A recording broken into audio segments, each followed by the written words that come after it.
Hi, everyone. Happy Wednesday. My name is Denissa Palmer, and I am here on behalf of One People Toronto. Today, we'll be talking about something that's very common, but it's very hardly spoken about, death. For a lot of people, it's usually an uncomfortable conversation, but with the help of Lupe Tejada Diaz today, she is a death doula based in Seattle. She will be bringing a lot more awareness about the work that she does. Thank you so much, Lupe, for joining us. How are you doing today? Thank you so much for having me, Dennis. I'm doing great. Thank you. No problem at all. All right.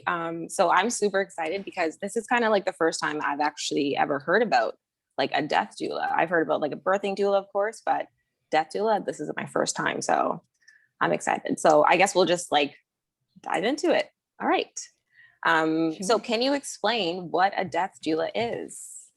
Absolutely. So, a death doula is someone that handles all the non medical aspects of dying. So, that can be from pre planning to helping, arrange funeral, body disposition, and the process that comes after, which is like all the legal paperwork and all the bureaucratic stuff.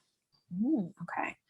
So why did you become it? Like, did you always feel like this was something you wanted to do since you were growing up, or was it something you like steered in later on in life? It's kind of a funny story. I never really wanted to be a death doula. I didn't know it existed until just recently, Yeah. but I always wanted to help people. Mhm. And I stumbled into this line of work as one does pretty serendipitously. It just sort of happened for me.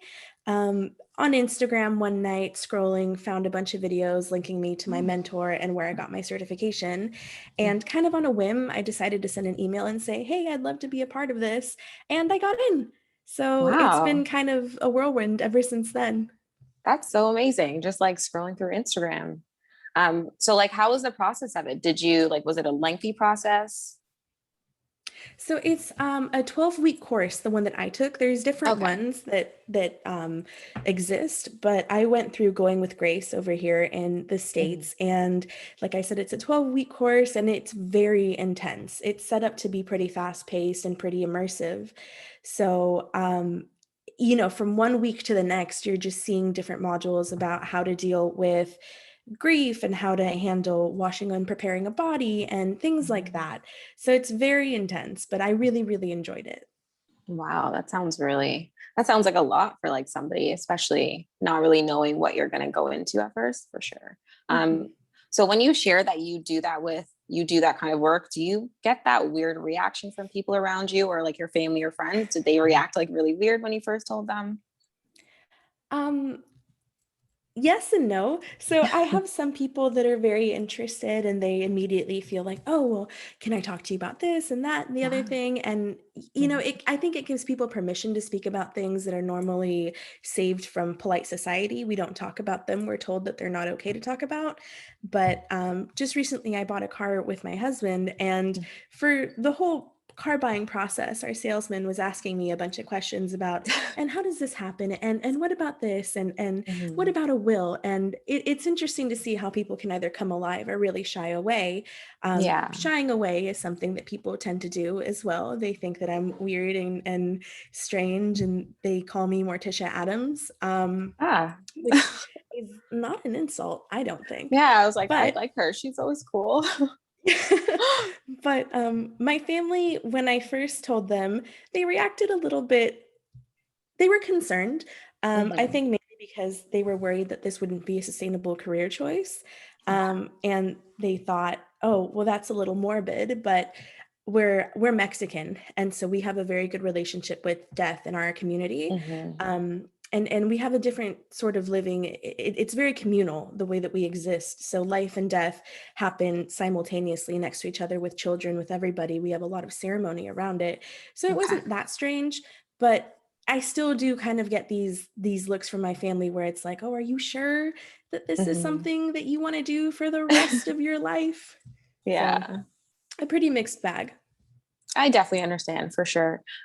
So what is like the average cost of a death doula? Like, does it usually range when it comes to experience, or is it like a set cost or? This is a really good question and one that I get asked a lot. I have noticed that death doulas don't really have an average. You can Google and you'll get a number, but that doesn't typically reflect the reality. A lot of doulas that I work with and a lot of end of life care specialists that I work with, we work on sliding scales, right? The community that I'm a part of, we serve people who don't have access to death care, and we Okay. serve marginalized communities. So a lot of my work that I do is free, and it is specifically for my community. I don't charge anything. I do charge like small donations. I ask for donations just to make sure that everyone can have access to death care, Mhm. but it can range from anywhere to like $50 to $2,000 or $3,000, just depending on what you need and how much you're able to pay. Wow, that's actually really amazing. I don't think a lot of people know that. So I think just the sound of death doula, they automatically assume that it's going to be more costly. So they're like, I don't want to add that on top of like, funeral arrangements and all that other stuff. But I think, Right. And yeah. yeah, I think a lot of people knew more even about just like that, especially a lot of people would be more inclined to even consider it because it's really helpful from what it sounds like. Absolutely. And, the cost of the modern funeral as we understand it really doesn't have to be that much. I Hmm. think that's just, the funeral industry's way of making profit. And they're a Yeah. business, as, businesses have to survive. But more and more, we're starting to see a shift of, well, do I really want to pay $20,000 for something that Hmm. is not sustainable, eco-friendly, or benefits me in any way, really? Or do I want to just have a small, intimate ceremony with somebody who can teach me and empower me to love my loved one even after they're dead? Yeah, that's very true. Such power in words. I love that. Can you share like some of the most memorable memories for you or experiences you've had and like why they kind of stuck with you? Sure. A few come to mind pretty immediately. I just think of every time I meet with a client and they're either in the process of dying, they get a terminal diagnosis, or it's somebody who has had a very traumatic death happen in their lives. Hmm. And normally I work with my clients for the time leading up to their death, and then I hang out with them if they want me there for their death, and then I usually check in 1 month, 3 months, 6 months, 9 months, and a year after, just to make sure that Yeah. everything's going well, just because the Mhm. process is so long and there's a lot of, like I said, paperwork and bureaucracy. But at the end of those processes and throughout, you kind of get to see people go into the depths of their grief and come out anew and different. Mhm. And it's very transformative because people can either come out with fear or with hesitation or things, whatever comes from trauma, from grief, or you Yeah. can see them come out transformed in a way that is it's empowering and it changes them so deeply. Mhm. And getting to be a part of that transformation in that process is really rewarding, and it's truly humbling and such an honor. Mhm. So when you meet people, like, do you, on average, like the percentage, would you say when you meet people, are they like still kind of on the fence about kind of having you around, or they're, because they've actually reached out, they're really inclined to having you there? It's pretty evenly split. I have some people that their therapists recommend me to them, not Oh, me okay. personally, but death doulas. And then I have an organization that says, we had someone reach out, please, here you go, here's a case. Mhm. But more often than not, it's just kind of word of mouth, me saying, oh, for example, I'm at a coffee shop. Oh, I'm a death doula. I don't know how it comes up in conversation. People just kind of, it just sort of happens pretty organically. And a Mhm. couple months later, I hand out a card. A couple months later, they say, hi, I don't know if you remember me. I spilled coffee on you, whatever. I was very nervous when you said you were a death doula. Turns out Yeah. I actually need you. Would you be willing to come talk to me about what you do? And Wow. it's very low pressure. Typically, people feel really overwhelmed. And so they like to kind of hand off the paperwork and the difficult things to somebody. And that somebody's me. So Yeah.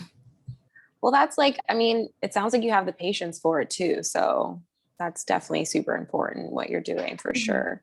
Um, have you ever felt like, because I know for me, I'm an empath. So I feel like I literally attach myself to everything and everyone around me, like emotionally.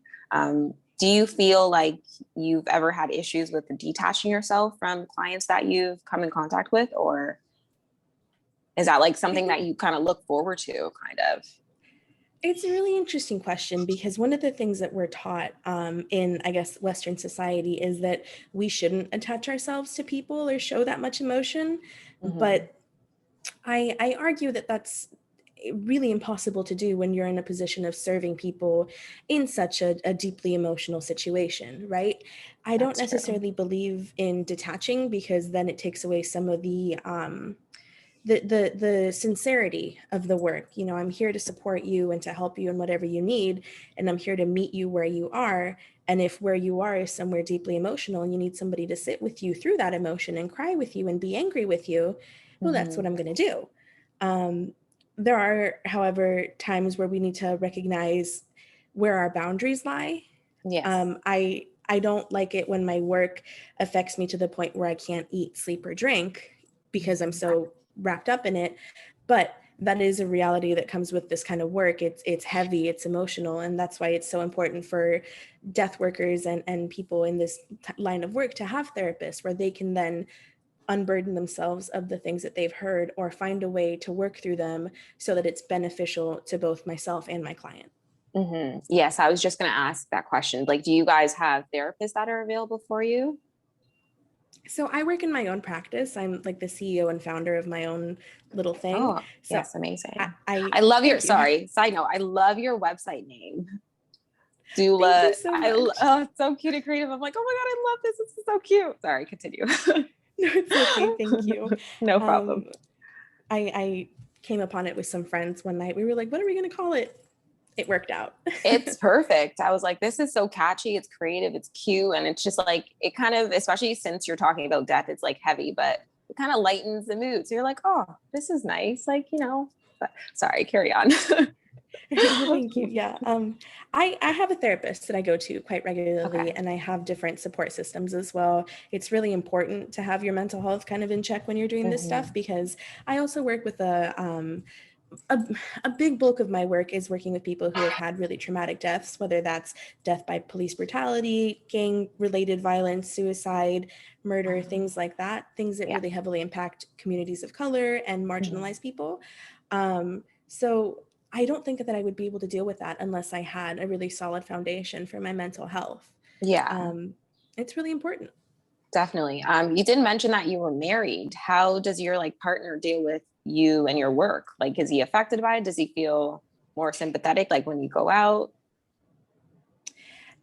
He It's difficult because he's in the Navy, so he's not very overly emotional. He's very reserved and he's Okay. very shy, Yeah. but he is absolutely one of my biggest supporters and my number one fan. He always Aw. says, you know, hey, whatever you need, I'm here for you. He's actually wanting to go to school to be a mortician so that we can open our own funeral home together.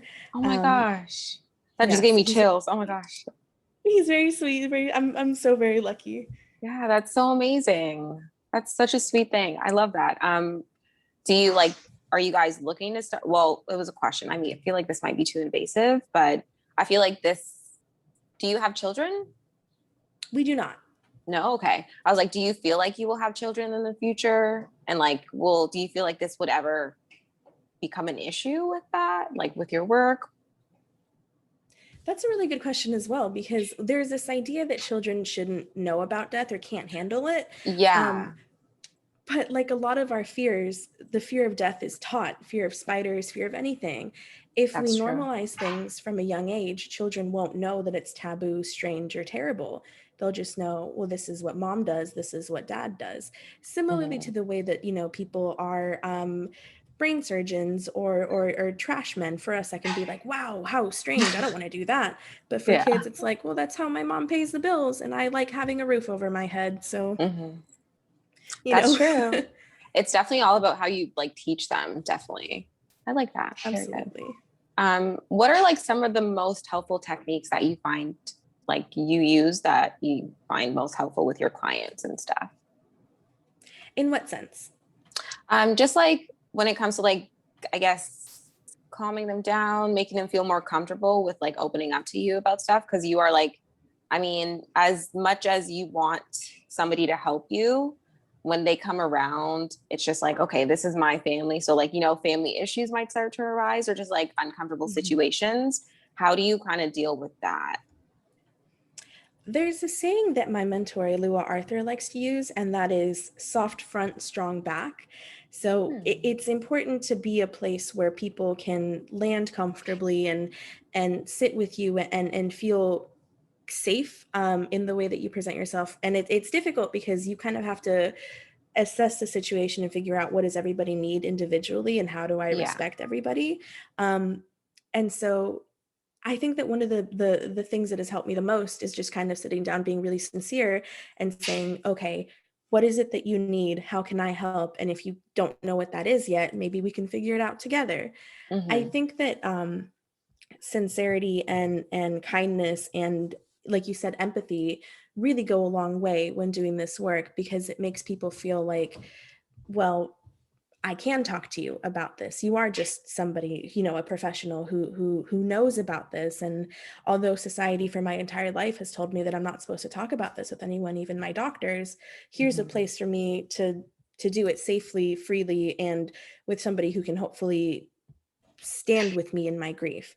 I Hmm. never it's never really my job to guide people through whatever it is they're going through. It's just kind of my job to show up where they are and meet them where they are through the process. I definitely understand that. I like that quote, strong, what is it? Soft front, strong back. Mhm. Yeah, I like that a lot. Very nice. So when it comes to you getting clients, how do people contact you? Is it like, are you technically on call like 24/7 just in case anything happens? Or is it like Monday through Friday? Like, how do you work out your time schedule with that? Right. So it's difficult because death doesn't really have a schedule. Yeah.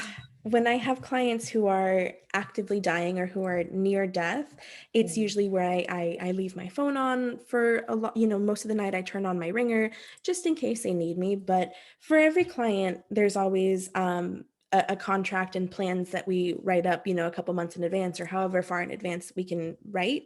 Okay. Um, and it's kind of specifies, okay, there will be a transition period where death will be imminent. And in Hmm. that process, you are free to call me 24/7, absolutely anytime. You're also free to call me pretty much anytime if it's really, really urgent. Yeah. But, like I said, it's still important to maintain boundaries. So I prefer if people would call me between like 9 a.m. and, 10 p.m., because that's just kind Hmm. of the time I'm awake. Um, Hmm. but other than that, it is pretty much just on call. Hi, I'm a death doula. What do you need? You know? Yeah. That's so interesting though. Cause like, I mean, as you said, like death doesn't have a schedule. So how can you really consider like a time schedule? Mhm. When it comes to you having clients, again, sorry, do you like how personal do you get with them? Like, do you help out with chores? Do you, sorry, do you bring like dinner over sometimes? Or like, is it more personal or is it like more business kind of? So it's specific to every client. Some people kind of want to keep you at a distance. Some people really need a little bit extra support. Um, I it's not really my job to administer medication, track any of that kind of stuff. Anything medical, I don't. It's not for me. It's not my Yeah. business. Okay. But I do occasionally help laundry.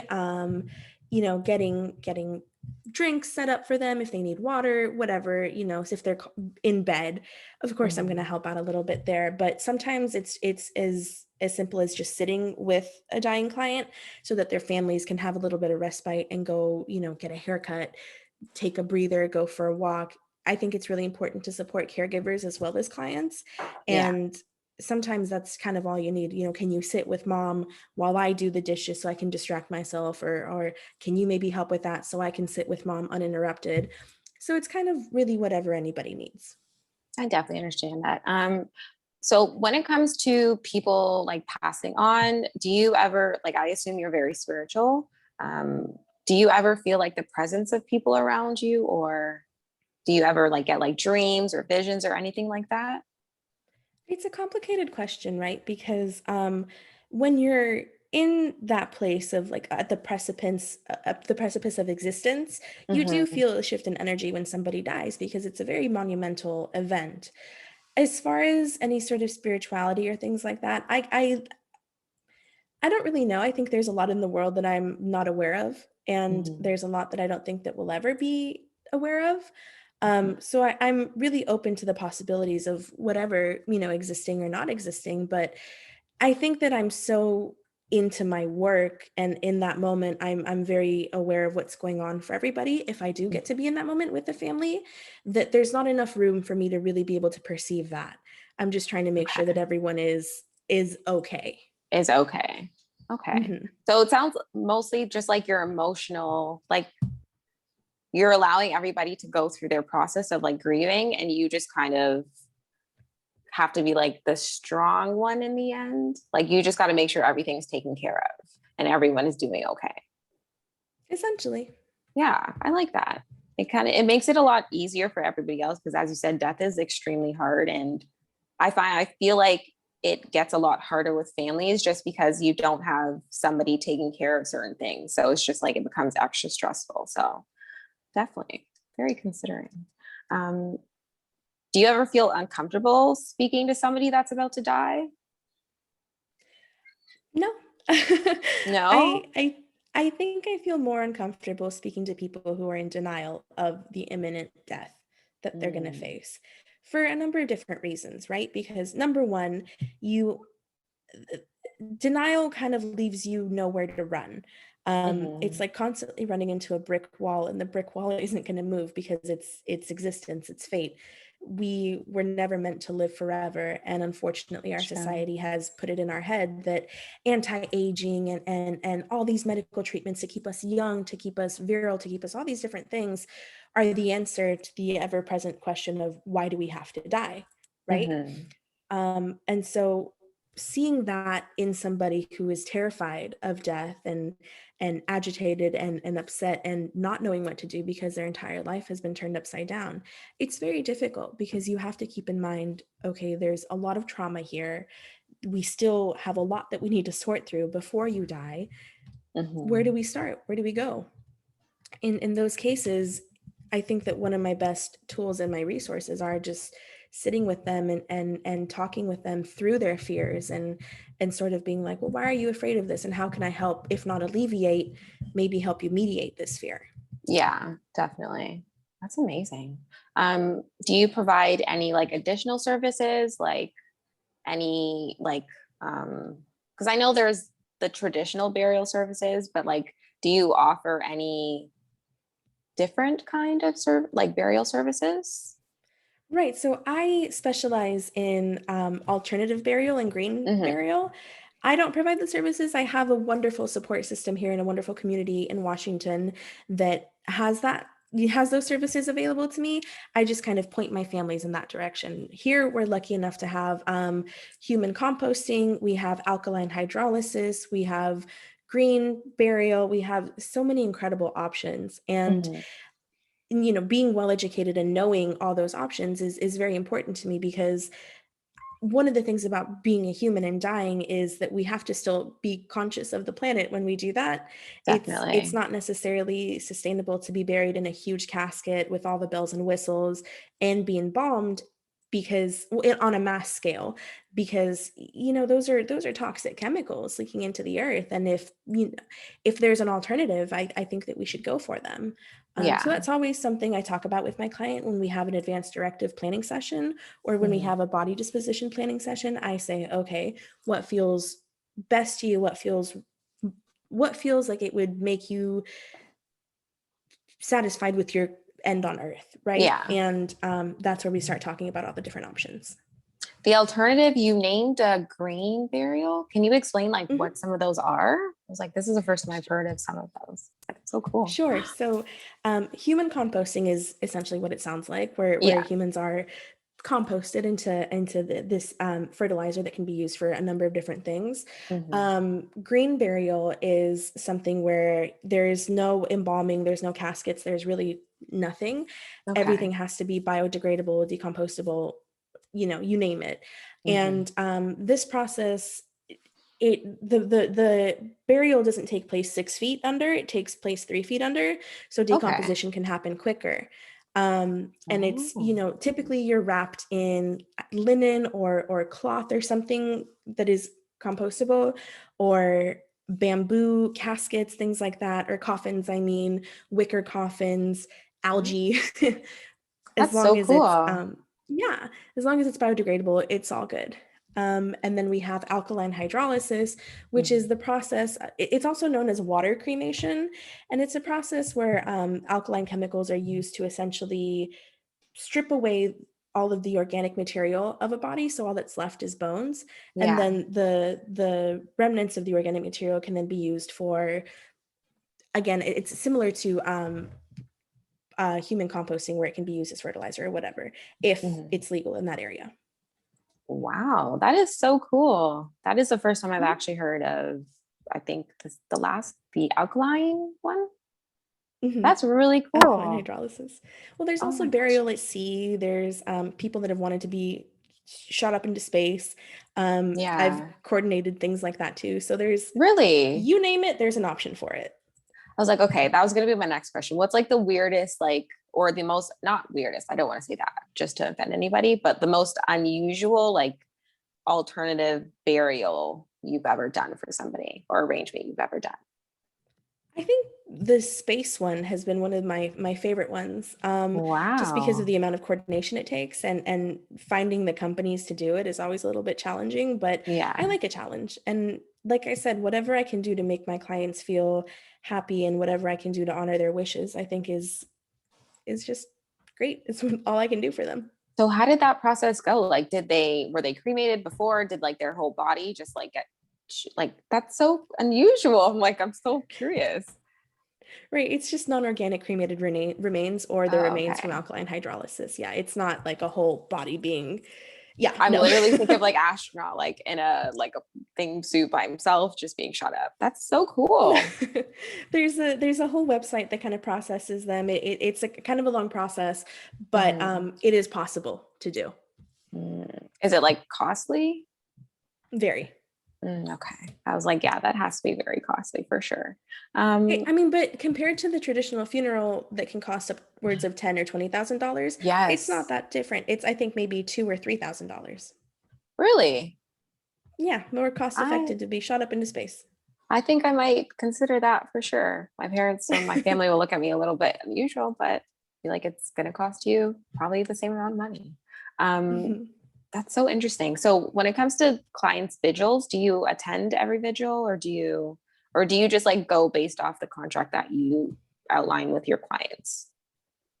Yeah, so my main goal is to empower families to take death into their own hands and kind of handle everything themselves, right? Okay.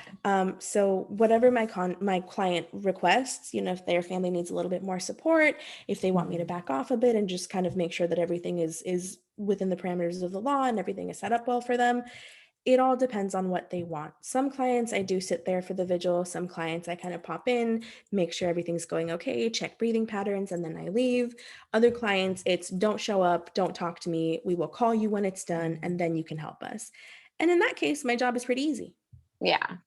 Do you ever feel like less connected to those clients when they kind of don't want you to come around? Not at all. Like I No? said, I'm here to meet people where they are, and if that's where they are, then I'm still happy that I can be a part of their journey. Most definitely. I definitely respect that for sure. Have you ever kind of made any long-term friendships from families or clients that you've helped? Absolutely. I think in this Yeah. work, it's difficult not to build strong ties and relationships. Mhm. There are some people who, like I said, the process of checking in is typically 3, 6, 9, and 12. Yeah. So after a while, they start, oh, hi, the death doula, how are you? Yeah. Um, but in order to serve my community, I have to kind of say, okay, I've helped you all I can. You're on your own. Reach out if you need Mhm. anything. But I've done what I can for you. Definitely. I respect that. Do you ever feel like people kind of mistake like your work for more like companionship?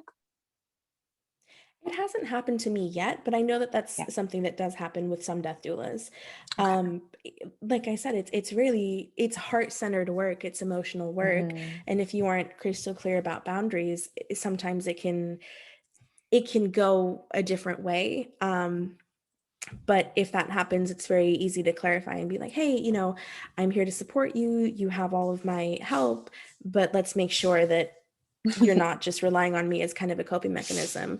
And if that is the Yeah. case, can we get you a therapist or somebody that can help maybe talk you through these attachments? Yeah, definitely. I like that idea. What would you say some of the the most common misconceptions of the work that you do is? Oh, that's a really good question. I think that the biggest misconception is that I'm some woo-woo hippie that doesn't want to work with the law and that villainizes the entire funeral industry and Mhm. is just, you know. Yeah. But I just want to help people, and I think that the industry just wants to help. Death doulas, the alternative death community, all we want to do is make death financially accessible for everybody and for Yeah. everyone to have these wonderful resources that are coming up for us. It's our responsibility as people to make sure that we're taking care of ourselves, our families, and the planet. And how can Mhm. we do that if we aren't even aware of all of our options? That's very true. Do you ever feel like you've gotten like backlash from, the mainstream, I guess, deaf community or yeah? Oh, yeah. Oh, yeah. Oh. There's still a lot of people who, number one, because I'm a woman of color, number Mhm. two, because I'm environmentally conscious, and number three, because I'm telling people, hey, we don't have to spend $10,000 to honor your family members. They don't Yeah. like that because that's how they make their money. And I do have a lot of people who are saying, oh, you're trying to take my job away from me. You're ruining an industry. You're destroying families. And I can understand where they're coming from. I do think that change is often really scary for people. And it's, I think, in my best interest to kind of still share love with them and support and do what I can to make sure that they don't feel like I'm intentionally seeking to destroy their Yeah. 40-year business. I just Or want be people like to. malicious in any way. Exactly. I just want to help Yeah. people and whatever that might look like. I think there's also that misconception of death doulas always being super anti-embalming and anti-caskets, Mm. and that's not necessarily the case. I think embalming is an absolutely wonderful art form that can really help families when they have had such a tragic loss and all they want to do is Mhm. be able to look at the face of the person that they loved the way that they remember them in life. And embalmers, and they're artists, they're at times miracle workers. But I Yeah. think that embalming has a time and a place, and it is not constantly needed. Mhm. Can So, you, for our viewers, can you explain what embalming is? sure, embalming is the process of taking all of the liquids and blood Mm. out of a body, replacing them with chemicals that are preservatives in order to make a body last a little bit longer. Okay. There's also restoration, facial restoration, Mhm. or body restoration, where different materials are used in order to restore the face, different plumpers, in order to make it look a little bit better, a little bit more human Yeah. if there has been great trauma or if decomposition has been prolonged, things like that. Okay. Wow. Are you, side note, it's like a random question. Are you into like murder mysteries? Not really. I'm No? no. I think that I'm interested in the way that people's minds work because of the Mhm. work that I do, right? But there kind of comes a time where you know the other end of the murder mystery and you Mhm. see the backlash of what happens to families and having to deal with all the paperwork. And it's Yeah. difficult for me to think about the story without thinking about everything that comes with it. It's Yeah. it's it's just a little bit more than I can handle. That's true. Cause like you're literally listening, you're like dealing with the at or the everything, the consequences of everything after that murder Mhm. happened. So wow, that's really traumatic. Have you ever felt like at a point you're just like, this is too much for me? Or have you ever taken like a long break from the work that you do? So, burnout is something that is super real in this Yeah. community, and thankfully, Going with Grace set up this module talking about burnout Hmm. and how to recognize it before it gets too bad. I've been in therapy for a couple years. And so even before I started, this death doula stuff, I think therapy is super important. I think absolutely everybody on the planet should have a therapist. Therapists should have therapists. Seriously, Everybody. yes. I don't care who. But because of that, I think that I've had really good tools to protect myself against burnout to the point where I have to take a huge step back. I do, I only work with a few clients at a time. I do take time to do interviews like this or focus on other facets of this work so that I'm not constantly just dealing with bodies and things that are a little bit too stressful. Yeah. But I think, there are times where we have to say, I'm going to take the weekend or I'm going to take the week or I don't want to talk to anybody right now.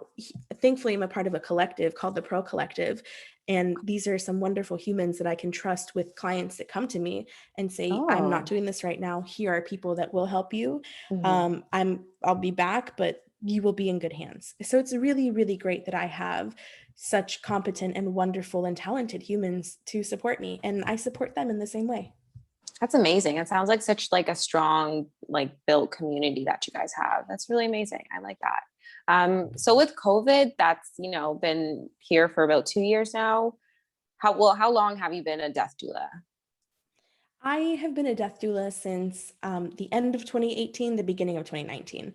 I started my Okay. business in February of 2019. Okay. So literally like right before COVID hit.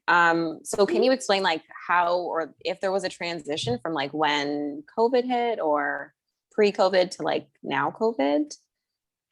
Yeah, there certainly has been a monumental change from pre-COVID, the height of COVID to now. It's Yeah. just constantly evolving and changing. I think we realized how necessary this work was with Yeah. COVID. There was a point in time where I was getting literally hundreds of people calling saying, I don't know what to do. My person died. Please help me. And I would say, I can't physically go there, but let me help you with this or that or the other thing. One of the things that COVID really brought to light was the disparity between the white community and the communities of color that I serve, right? Yeah. People in white communities have the support system and have the ability to financially support themselves during a death without employment. People of color rarely have that luxury. We don't Yeah. have support systems. We don't have really anything to keep us afloat when the people who are, providing money for us and our families die from exposure to COVID or from exhaustion of being overworked or whatever the case may be. And recognizing that, seeing how racism has kind of marred the landscape of healthcare and inequality and things like that, you start to realize, okay, there's a huge need here that while I recognized was important before, now it has been basically all the work that I do. I support these communities that have essentially nothing there's no resources to help anybody. Yeah. So there's been a lot of working online, over the phone, emailing, but I got vaccinated relatively early, thankfully, because I also have type 1 diabetes, so I was more at risk. Okay. Chronic illness, super, super great to be working in the death industry with the pandemic. Absolutely Yeah. incredible. It's like But scary. so scary. But because of that, I was able to still, socially distantly see my clients, whether it's outside a house or masks and PPE gear, making sure everyone's okay. That's kind of been how it's happened, or doing more virtual interviews, doing a lot more talks about racial disparities in healthcare and death care, things like that. But now I'm finding a more familiarity in just kind of staying at home with my animals and working from my computer, and then only a couple days a week going out to see clients. It works better for everybody that way, I think, slowly, so that we can start reintegrating socialization again in our everyday lives, because that's as difficult for me as it is for everybody else. But slowly but surely, we are figuring out how to navigate this hybrid world of not just having to be at home, but also being able to see people. Definitely. Gosh, that was I like that. long-winded. I'm so sorry. No, it's okay. I love it. I was like, keep going. I love long answers. You did mention something about environmental, or like what I like to call like environmental racism. Because you are based in like America, Seattle. I am in Toronto, so I'm in Canada. And especially within Ontario, we noticed that, well, I know not even a lot of people notice this, but the Indigenous community, they have a lot, like there's a lot of reserves, and majority of Indigenous families are sent on reserves to stay on reserves. And unfortunately, the Canadian government has done this thing where a lot of like sewage, like big company chemical sewage plants are like literally miles away from it. So a lot of families and people are starting to get really terrible diseases. They don't have access to like real running clean water. I heard you bring it up. Can you kind of emphasize how it is, or is it the same when it comes to, Seattle, or is it a little bit Yeah. different? So I work with a lot of Indigenous youths in Canada just because Mm-hmm. of the work that I do. My family is Indigenous in Mexico as well. We're Yeah. Mexican people. And so because of that, my good friend and I started a Facebook group for Nahua people who are trying to Mm-hmm. relearn our Indigenous language all over Turtle Island. So from north to tippy south, we're in Wow. it. So That's amazing. because of that, thank you. Because No of that, problem. we've really it, it's been difficult. You sit back and you realize how colonization affects every single country, Mm-hmm. and there's really across the board no respect for Indigenous people, for people of color, regardless of No. where you at, whether it's Canada, Mexico, the US, Mm-hmm. Colombia, Venezuela, all these places where we see revolutions and terrible things happening. Um, Nobody has any answers as to why this is still happening. And Mm-hmm. it's up to the youth now to say, well, this is not okay, and be loud about it and do all those things, because we shouldn't be dying because we don't have clean water Mm-hmm. in 2021. We shouldn't be Yeah. dying from all these terrible and 120% avoidable diseases that have been eradicated in polite society, but for some reason we are deemed dirty and not worth saving. And Yeah. it's infuriating because I'm at the other end of it, where I see young people dying from this, and I think, how could you not care? To the Mm-hmm. governments, the Canadian government in particular, a lot of people look up to Canada and see them as this beacon Yeah. of hope. And it's you kind of have to say, okay, there's a lot of good here, but don't forget what's really Yeah. going on. For our Southeast Asian communities as well in Canada, in our Mm-hmm. Asian American communities here in America, you cannot escape racism anywhere. And Yeah. we try to highlight, oh, but we're doing all this stuff, and here's the George Floyd Act, and here's this, and here's that. And it's like, good, but you still have to recognize that there is still no law, like no federal law in America that has deemed lynching necessarily illegal. Yep. Or I'm so in happy you Canada, said like, that. A lot of people yeah, don't even know that. It's puzzling. Like a lot of people yeah. don't know that. Yeah. And Sorry, continue. no, it's all right. But when you are in a country where you're supposed to have the treaties being the law of the land, right, with Indigenous populations, why are you bulldozing over them? Why are you Yeah. purposely, killing people and putting all your dirty sewage next to people, and poisoning water supplies? At what Yeah. point and that's something that I see a lot, right, with not necessarily a lot, but I work with some really wealthy clients and some very poor clients. So it's very There's a contrast. Yeah. huge contrast. And one of my clients, a couple, I think last year in the height of COVID, said, Mhm. and this is it, deathbed confessions are also a thing that happen a lot. That's why I go to therapy. I really love Mm. my therapist. But you get these confessions that are like, I spent all my money doing these things that I know hurt other people because I Mhm. wanted more money, because I was told that that would make me happy. But here I am with nobody but you, Oh, the wow. person that I represents the community that I hurt, and Oh you're the my person gosh. that's guiding me into my death. And I wish that more people could recognize the regrets that happen at the end of life, or Mhm. maybe recognize that you're going to be thinking about this when it comes down to it. Mhm. You know, when there's no one around and your money isn't going to go with you into your next life, what are you going to do with it? Yeah, like I can't go anywhere. It's literally gonna be there by Exactly. itself. How do you like that's really heavy. Mhm. How do you deal? I think, well, being a Black woman, I find myself being a little bit resentful when I am encountering certain things still. And I lived in the States, so I've been through it all. Like I've seen a lot of different things. So I feel like I have a really tough skin to it, to the point where I don't even pay attention. I try not to pay attention to it, but I still acknowledge it. Hearing stuff like that, that would really, really trigger me. How on earth did you find the strength to not be resentful towards that person? I don't know.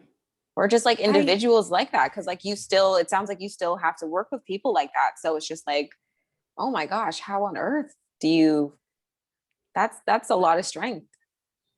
I that's also a really good question and not one that I have ever been asked. So give me a minute here. No I worries, think no that worries.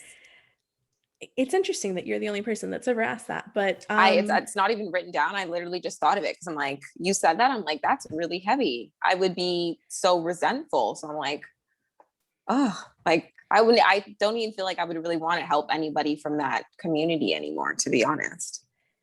I think that I resent the system more than I resent the people because they're just a Hmm. product of the system, right? That's And true. it it's not I I'm reminded of uh so I have an indigenous community that I go with, and we do healing ceremonies, and we do what's called Hmm. temazcali, which is this healing ceremony where you go into an enclosure. It's basically like sweat lodge, but Okay. it's a little different because it's my tribe's sweat lodge. Yeah. Um, and in this moment, you kind of are sitting with everything that you could possibly come up with in your head, you know, all these anxieties, all these things. But before you go in, there has to be a moment of purification and healing. And I think that in that moment, I recognize that my community is resilient and has lasted through all these attempts at genocide and all these things, right? And Mhm. I firmly want to believe in my heart that maybe it's just a lack of understanding of who we are as people, and not necessarily a deep-seated actual, you know, hatred for us that Yeah. is what drives all of these things. You know, racism is taught just like fear. And so you think about that, and having having a fear of people be instilled in you for Hmm. your whole life is really sad. And I feel Yeah. sorry for them more than I feel angry, because I think you really spent your whole life doing all this hateful stuff just to end up Mhm. alone with me. Wow, that sucks. You know, Yeah. I think that I'm the ultimate representation of all these things that you wanted to avoid your whole life. You know, here's an Hmm. indigenous disabled woman who is here to help you when you no longer can help yourself. You can't walk, you can't drink, you are literally dying. Yeah. And here it is. And this Wow. person is helping you transition. Just the irony of it is like, yeah, it's, Yeah. I mean, that itself isn't very empowering. So I can definitely understand why you'd want to continue, for sure. I definitely understand that, because that in itself is like empowering, because it's like you like, I don't want it to sound bad, but like, I am still here. Like I still made it. I'm still here no matter how much you guys have tried to, beat me down and break us. Like we are still here, kind of thing. So Exactly. I definitely respect that. I like that a lot. You did say something about an age group, and I don't think I asked this question, but what is like the youngest client that you've ever had to deal with? A child. Oh wow. Yeah, I don't like to disclose ages, but they Yeah. were very young, very young. And it was really tragic because it was a completely avoidable death. Mhm. Unfortunately, the system fails a lot of kids. You know, Yeah. the foster system, the legal system here just fails almost everybody that isn't a cis white man. And Hmm. unfortunately, that even it, I mean, it even fails cis white men. But you see the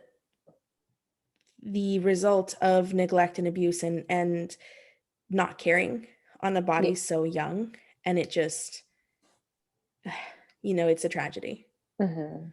But yeah, the very youngest, a child, very oldest, I think somebody that was 99 turning 100 the next month, and they Oh, just didn't make it. Yeah. wow.